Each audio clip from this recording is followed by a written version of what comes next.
No young man should stumble his way into manhood. The best gift we can give as a father is a clear pathway. Every boy needs a moment where he's called out of boyhood and into manhood, where his strength is tested, his faith is forged, and his father's voice calls him forward. That's why we created the BraveCo Rite of Passage.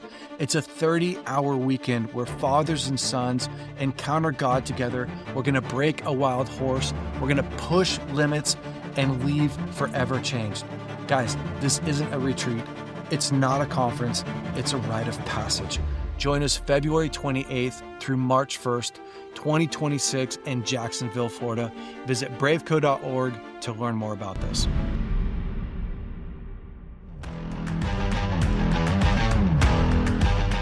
Hey man, welcome to our 200th episode. We did it. Thank you guys for showing up every single week. Thank you for growing. Thank you for staying in the fight. And today we're celebrating the 10 moments that have shaped this community the most. Moments of vulnerability, of courage, of presence and restoration, and a real transformation in each one of us. Guys, coming in at number 10 is someone who has helped countless men get their hearts back. This is Abby Stumble and I talking about vulnerability, how it's not weakness. Now, in this actual clip, we're listening to Brian Johnson share at our BraveCo conference about how it feels like to open up to his wife. Check it out. And a lot of us men, when we associate toughness or manliness with being a man, it's the opposite of vulnerability. It's the opposite of showing emotion. It's the opposite of having pain and expressing it and putting ourselves in a process. And when my wife respects me the most is when I feel like I'm the weakest. It's really weird. And I feel like God and our wives view us the same way. How in the world can we be viewed as tough and manly when we're crying and we're sharing the secrets of our hearts and vulnerability to our wives, and she says, I love you more now than I ever have. And I'm like, how in the world, what? But it is a real thing. It's a real thing. Oh my gosh. It's funny because like this went viral and Tim and I were like, he was like, hey, did you know that just went crazy? And there's like, whatever, almost 1 million views on it or like 600,000 views on it. Yeah. And I was like, well, what is it? And he showed it to me and it's just so funny because it resonates with men right away. Absolutely. But then also like when you start to read the comments, there's guys are split. Half the guys are like literally saying, no, that's bad advice. Right. Don't do that to your wife. Don't open up to your wife because the flip side of what's happening, right, is some guys are coming to their wives and being like, I feel scared. And she's like, you're a little, boy, stop being a female dog, right? Like suck it up and totally because she's afraid. Yeah. And it also really depends on what your normal is. So if you are always in weakness trying to get your partner to mother you, then that wouldn't feel good. Yeah. Like if that's your common response, and it also depends what you share vulnerability in. If I share vulnerability with I'm grabbing you to save my life, then the vulnerability feels more threatening. Guys, so many times I feel like Brian felt, right? And the message is hiding doesn't make us strong. The strongest guy on the planet is the one that can actually show up, that can be weak, that can show sadness, that can actually be present with what's going on inside of him. But it's challenging. It's challenging. This is why it's one of our top 10 moments. Number 9 is one of my absolute favorites, and you're about to see why. It's my daughter-in-law and I, Allie, talking about dating in a way that takes all the pressure off. This is a funny clip, but I like it. You're able to just communicate these things clearly, like you're saying, knowing your boundaries and knowing how to communicate how you're feeling. Those are such keys that you can practice in other relationships than, I'm practicing in dating. You don't have to practice everything in dating to get good at dating. No, honestly, it's probably the worst place to practice most things. Totally. It feels high stakes. Yeah, it's kind of like practicing dribbling when you're in the championship game. Yeah. You're like, oh, I'm going to practice my basketball skills in this championship game. Like, no, you're going to practice being a leader. Yeah. You're going to practice playing hard games. Yeah. When you're in a hard game. But all of I'm able to communicate my needs. I'm able to communicate a boundary. I'm able to manage my emotions. I am aware of, again, my life story, the highs, the lows, the things that drive me, my confidence. I need to be bringing to a relationship. Like I need to be able to show up to a relationship and be able to present. Yeah. Like, this is kind of who I am. Right. Because it's already such a steep learning curve. Totally. Huge. You get into a relationship and you're just like a little bit nervous, a little bit afraid, a little bit flooded with emotions, endorphins, you know, and it's hard to think. Yeah.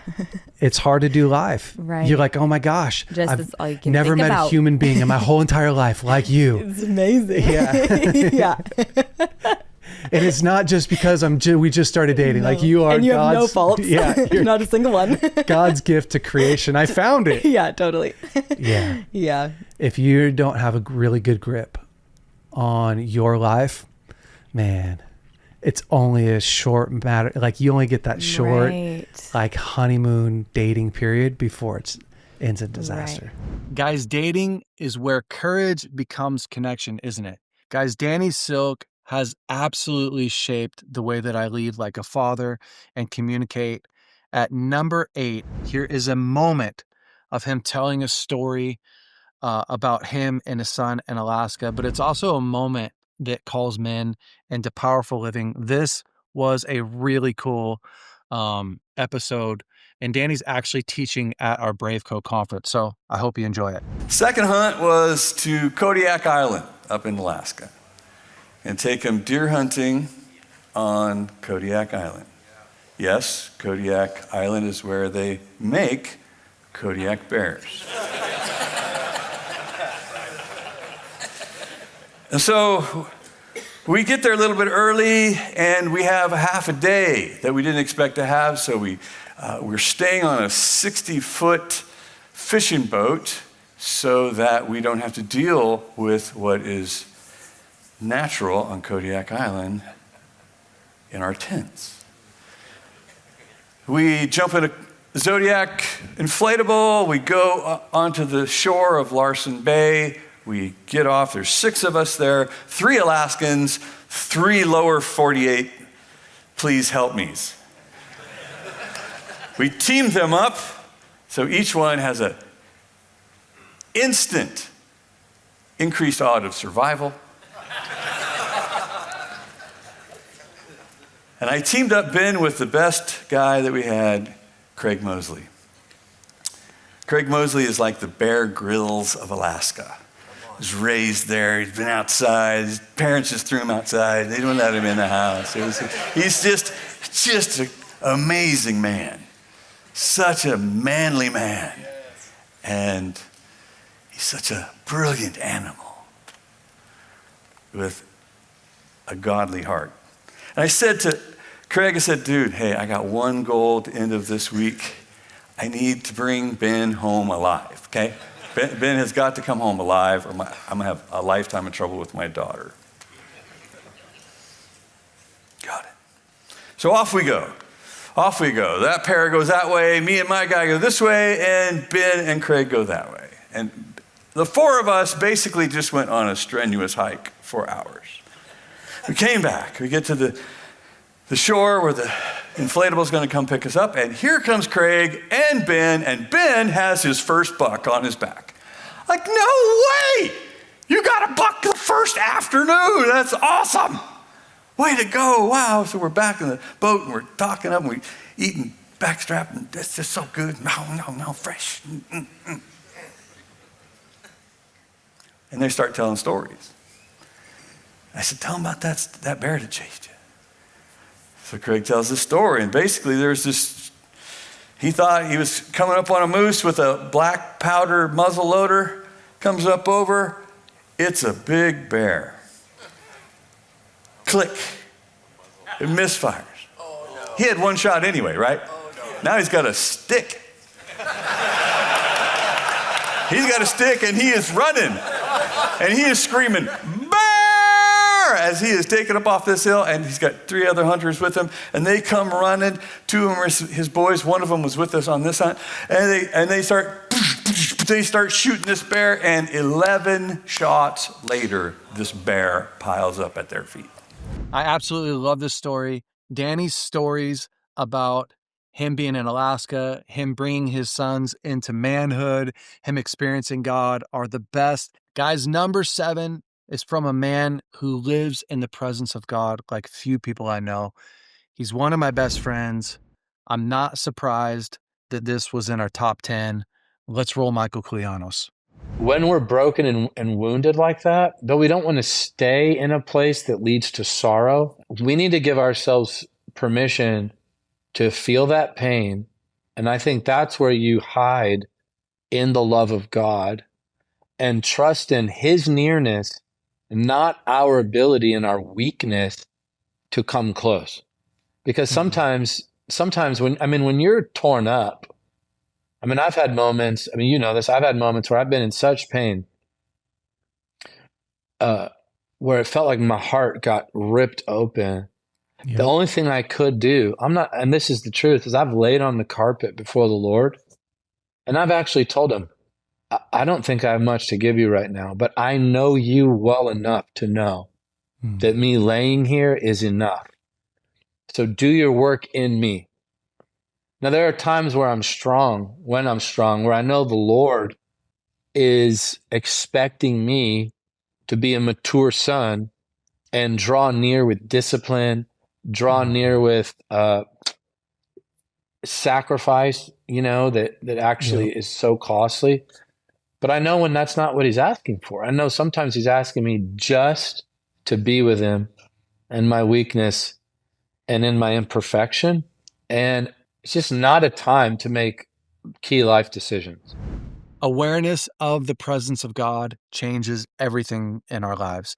I remember being in that podcast episode with Michael, and if you go back and watch the whole thing, it's so powerful. I have so much admiration for how he's cultivated a life with God. Guys, at number 6, we have, again, one of my best friends, Todd Pierce. Now, this one's probably going to catch you off guard. This whole podcast episode was actually really powerful, but here's one of my favorite moments inside of the episode. Check it out. Oh, I should say this is probably just for men. So here you go. The rodeo world's crazy. I don't think that a lot of people understand, dude, how do you not just completely demolish your testicles when when you're like, you know what I'm saying? Like your hands down by your crotch, right? And then you just you get real cinched up in there, right? And how it happens, and then your hand is, so for those of you who've never watched, especially bull riding, your hand's tied in. You're cinched up, right up against your hand, into your crotch, and then boom, you're gone. But even bareback riding, how do you not just freaking crush your testicles every ride? Bro, that's a legit question. I could show you or draw. Yeah, show me. Yeah, no, show me. You need to pull your nuts up. For reals, is that part of it? You don't want them down. So your testicles have a great ability to go inside. It's like shrinkage factor. Only you intentionally have to just arrange the furniture to where they're not getting squished. I don't think I've ever actually hurt my nuts riding. What? Yeah, I've hurt a lot of things, but now your taint, which if you're familiar, yeah, that's where you're getting pounded. And prostate type stuff later on in life, can become an issue just because that area of your body there's nothing there to protect it. So we do have there's actually a pad that because it's a rawhide and leather rigging is what you're riding with in bareback riding. And so there is a pad that you can put there to help lessen that. But yeah, it is a good question. Did you put one of those pads there when you rode? Yeah, we called them the pussy pad. Bro, Guys, Todd is the bravest man I know. In that episode, we actually talked a lot about courage, right? It's not the absence of fear.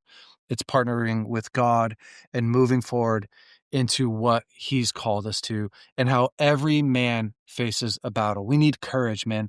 I love Todd. Todd, thank you for that moment. Guys, at number 5 is my own father, Kris Vallotton. My dad's my favorite. My dad brings clarity to spiritual warfare like few people can. And number 5 reframes the whole entire battle. Check it out. Meditation isn't sitting in the corner humming to yourself. It's not trying to empty your mind. No. Joshua 1:8 is probably the most popular verse on meditation, along with at least Old Testament verse where God says, he says to Joshua, here's my prescription for you to be successful. He said, be strong, courageous, don't be afraid or dismayed. And then he says, think about my word, speak my word, do my word, and meditate on my word, and you shall have success. The word meditate there is the Hebrew word growl, like a lion growls. Wow.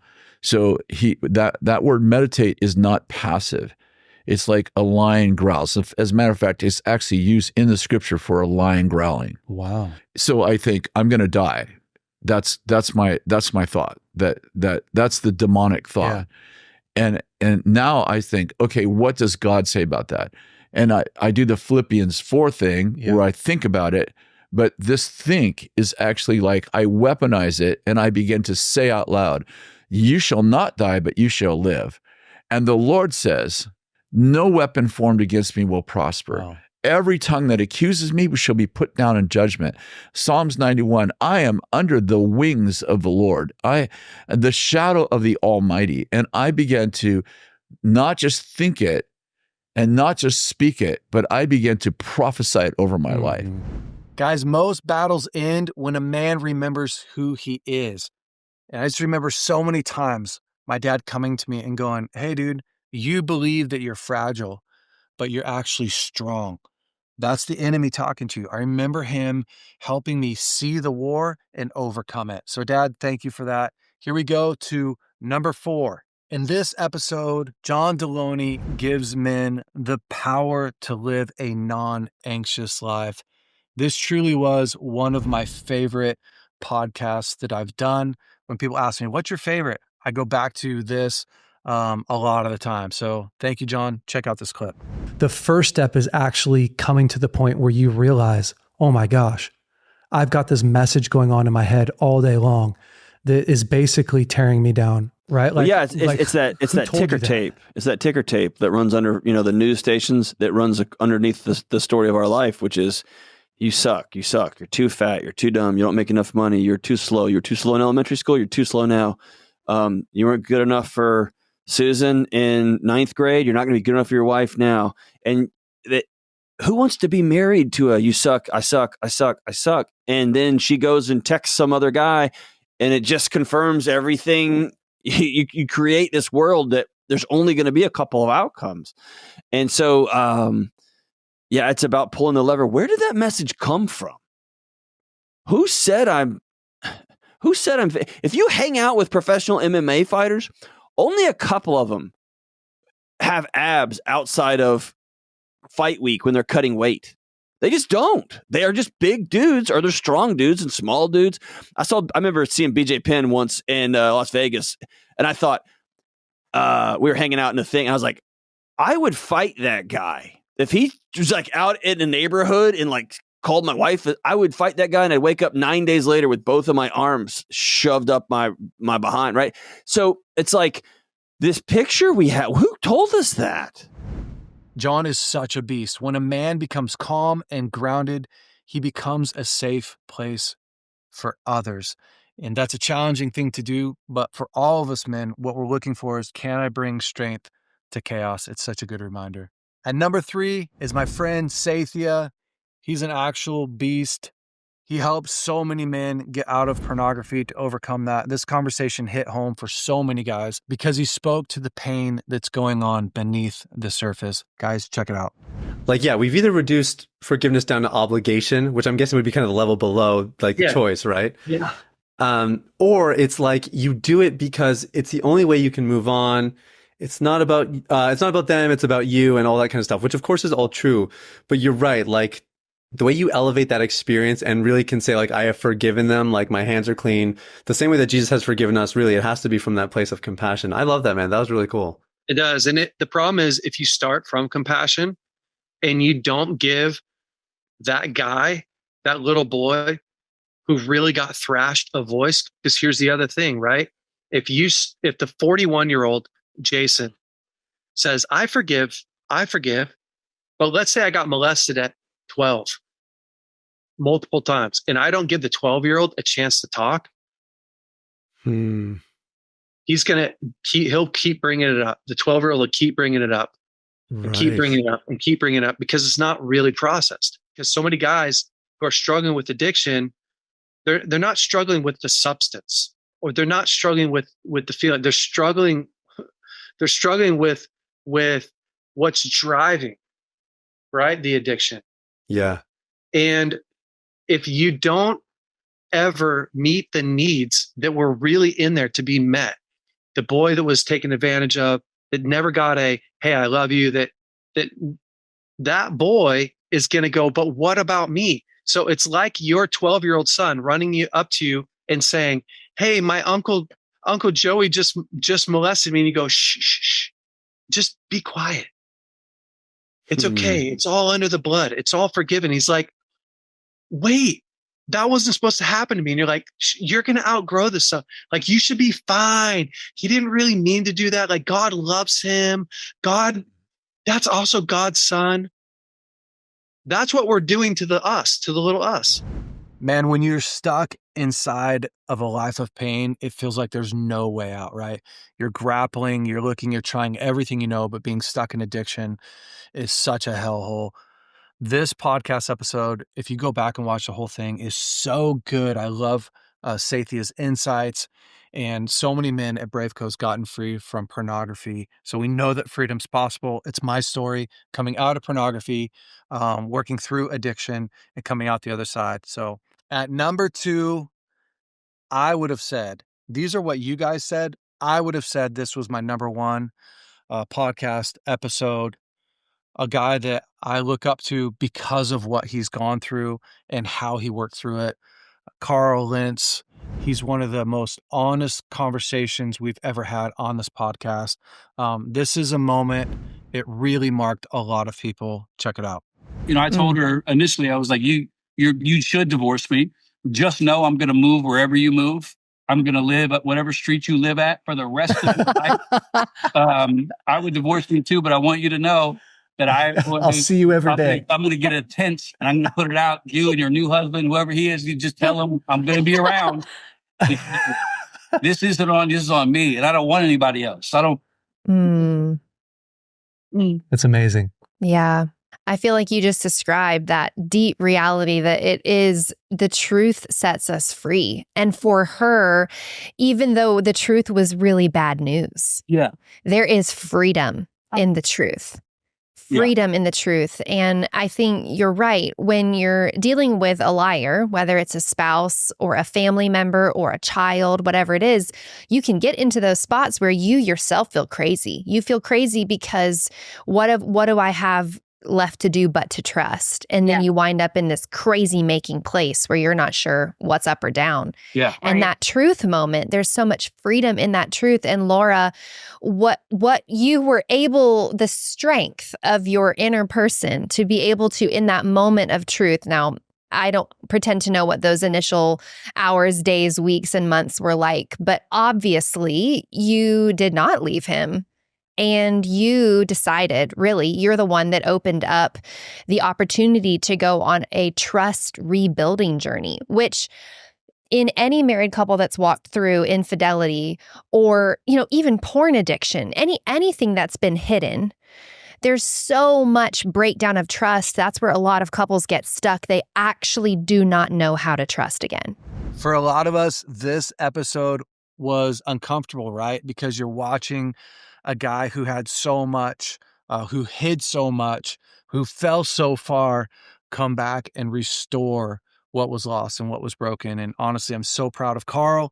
If you've fallen, you know how hard it is to get back up. But man, I just love that. And way to go. All right, number 1, here we are. Listen, we all know that John Eldredge is the GOAT. He is the greatest of all time. He's the number 1 guy that I look up to in this area of my life for men's ministry. And probably, I know I said maybe Carl Lentz would have been the number 1, but now thinking about it, man, I'm glad that we put John Eldredge as number 1. You guys said that he was number 1. This is the moment that shaped BraveCo more than any other. This is John Eldredge reminding us who we really are. If we could describe the essence of masculinity, it is strength on behalf of others.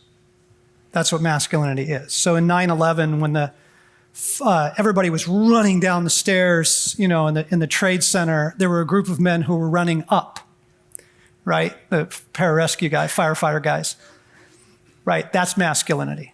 When the aid workers were taken hostage by the Somali pirates and the SEALs went in to rescue them, they literally shielded the woman and her colleague with their bodies from gunfire while the helicopters came in to get them out. That's masculinity. It is strength on behalf of others. Okay? It is strength in the service of love. Okay, so we know this. Like, this is so deep in us. We know, every man knows in the core of his being that we are made to come through. We know it. And there's places where we're doing it and it feels great. It feels great to come through, doesn't it? So just like crush it at work, or like kill it in a conversation with somebody, or love your wife well. It feels great. And then, the places that we don't feel like we're crushing it are the places that we run from. Okay, so what men do is they gravitate towards where they feel powerful, and they stay away from anything that could expose them of not having what it takes. Okay, because that little boy who wants to be Spider-Man, that little boy who wants to jump his bike over, like the fence, like all the crazy stuff that boys do, jumping off bridges into rivers and racing motorcycles. Okay, men want to feel powerful. This is so core. We want our words to matter. We want our thoughts to matter. When we walk into the room, we want it to matter. Guys, this is why BraveCo exists. To call us back to courage, to strength, to identity, to living with your whole heart. Thank you, men, for your 200 episodes, for showing up, for being with us. Guys, stay brave. We will see you next week. Thank you. Hey, BraveCo men. Hopefully you loved this week's episode. Listen, if you have not subscribed to our podcast, you are already behind. Go ahead and click right here to subscribe to our podcast. And if you have not watched last week's episode, you can click right here and watch last week's episode. And listen, if you want to upgrade your wardrobe, you can check out some of our new hats that we have in stock and all our other swag. Go to braveco.org and you can look at our store there. Have a great week. We'll see you next week.